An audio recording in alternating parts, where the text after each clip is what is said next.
நாம் இப்போ இந்த வீடியோவில் செம்பருத்திப்பூ தேநீர் செய்யலாம், பார்க்கலாம் வாங்க. தேநீர் செய்வதற்கு ஓரிதழ் செம்பருத்தி தேவைப்படும். இதனால் ஓரிதழ் செம்பருத்தி எடுத்துக்கோங்க. பூவின் மகரந்தம் மற்றும் பின்னாடி இருக்கும் காம்புவையும் நீக்கிக் கொள்ளவும்.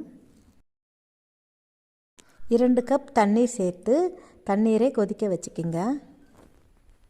செம்பருத்தி பூவை தண்ணீரில் நன்றாக அலசி பின்னர் கொதித்து கொண்டிருக்கும் வெந்நீரில் சேர்த்துக்கலாம்.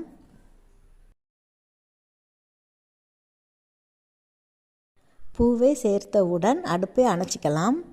அணைத்து ஒரு மூடி போட்டு 5 நிமிடங்கள் வரை மூடி வச்சுக்கிங்க. 5 நிமிடங்கள் கழித்து இப்போ நம்ம வடிகட்டிக்கலாம். செம்பருத்தி பூவில் இருக்க கலர் எல்லாமே தண்ணியில் இறங்கியிருக்கும்.